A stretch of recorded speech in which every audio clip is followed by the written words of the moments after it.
Hello to the pointers, thank you for joining me again for another video. The essay. Everybody loves writing essays, don't they?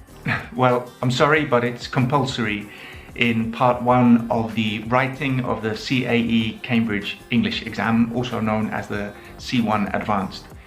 And there are a lot of good videos on YouTube that can help you with this part of the exam. But in this video today, I'm just going to share 5 of the most important tips in order for you to get the best score possible in this part of the exam. Okay, let's do this.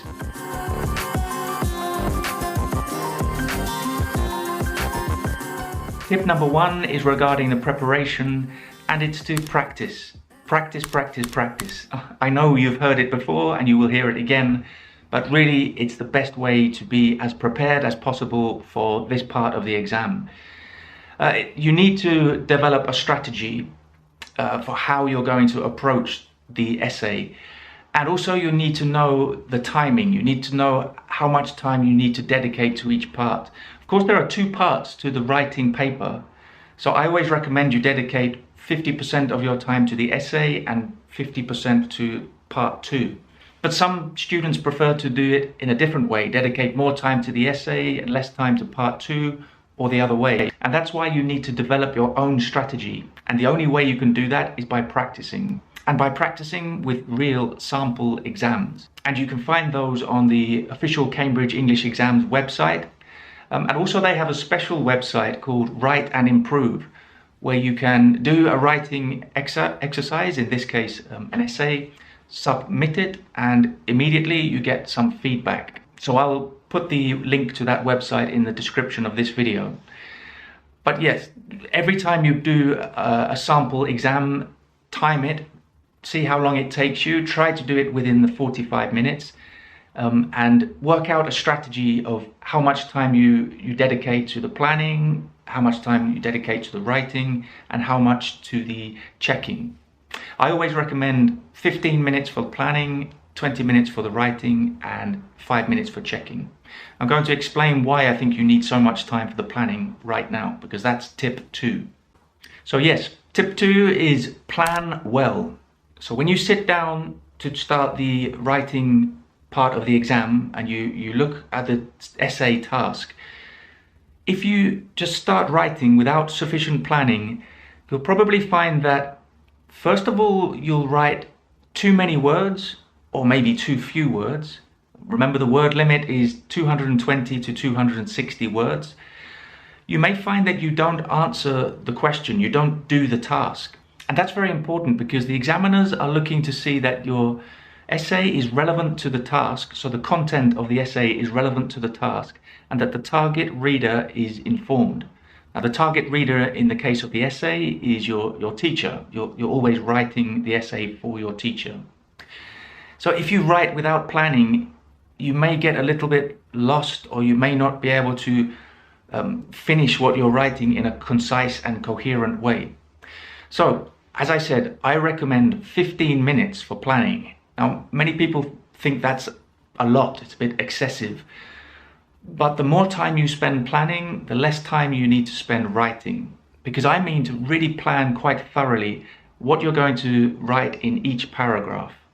Now, the structure of an essay is very important. You need to write an introduction paragraph, 2 or 3 paragraphs answering the task specifically, and then 1 conclusion paragraph.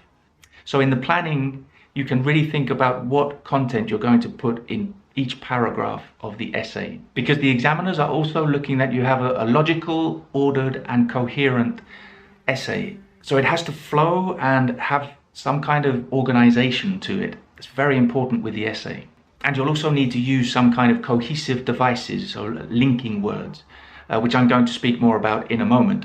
But let's move on to tip 3 now. And tip 3 is to really think about and pay attention to the register of the essay. Now, when I say the register, I'm referring to how formal or informal the essay is.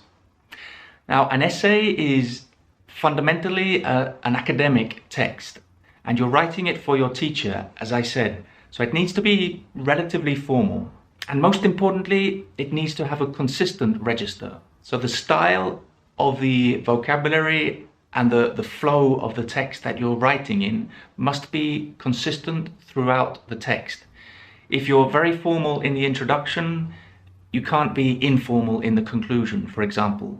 And of course, there are different levels of formality, so you need to keep that in mind, that you have to maintain the same level of formality, the same register from beginning to end of the essay.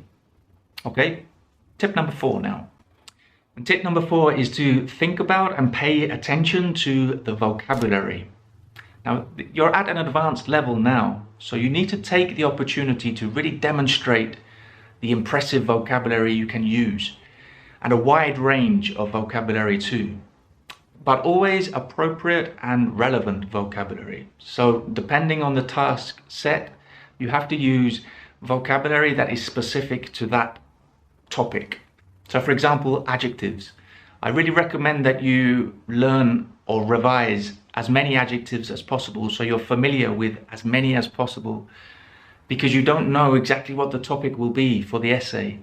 So some adjectives you can use in any essay. You may be able to use some which are appropriate in any topic, but the wider range you have, the more ready you will be, the more prepared you will be to really demonstrate your level in the essay.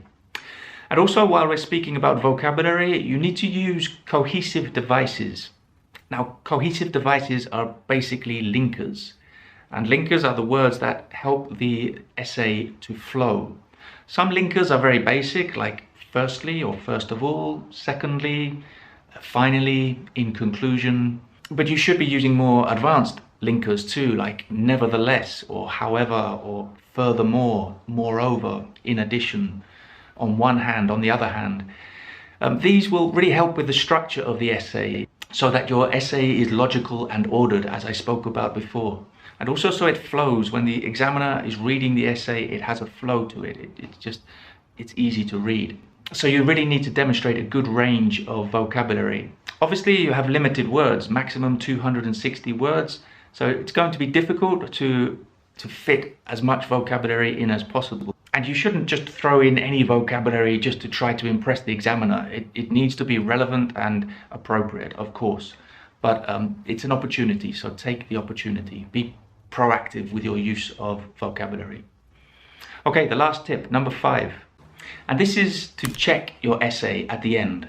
So you should have about 5 minutes at the end to go back and read your essay through and check, of course, the spelling. Look out for any grammar mistakes. Think about the word length. I wouldn't recommend that you spend time counting every word of the essay. The word length is a guide. You need to be as close as possible, but if you write a few more words than the 260 or a few less words than 220, it's not that important, as long as you have included all the information that you need to and you haven't included any irrelevant information. That's why your practice is so important, because the more you practice, the less necessity you'll have on the day to be counting your words. You'll just know how many words are in 4 paragraphs with your handwriting. So use this time to check, but don't count the words specifically. But also, and this is something that people don't really do as much as they should, when checking your essay, just read it through as if you were the examiner reading the text, or really as if you were the teacher, because this essay is written for a teacher. And just check that it flows, that it's logical, that it's ordered, that it's relevant, all the information is relevant, that you have answered the question, that you have done the task. These seem like obvious questions to ask yourself, but when you're nervous and a little stressed on the day and the time is ticking, sometimes people forget to do this. They forget to really answer the task, to do the task. So these last 5 minutes are a good opportunity to go back and do that. Really take advantage of every minute in this part of the exam. Guys, remember that learning English isn't only about passing an exam. You should be learning English in general for your life, and when you finish the exams, you're going to need to continue. So with that in mind, I've started a new YouTube channel. It's called English Matters with Ben Gill. I'll put the link in the description and have a look at that. You may find some interesting videos there. Not about the Cambridge exams, just general English learning videos, which you'll find useful, I think. Another thing to mention is that I have a fantastic Telegram group. And I say fantastic not because it's mine, it's because the members are extremely enthusiastic and proactive in helping each other with their preparation for the different Cambridge exams. So the FCE, the CAE and the CPE. So if you're interested in that, I'll leave the link in the description, send me a message and I'll add you to the appropriate groups. Okay guys, if you have any more tips about the writing part 1 of the Cambridge Advanced exam, put them in the comments. I'll be very interested to hear. Hit the subscribe button and I'll see you in the next video. Take care, bye.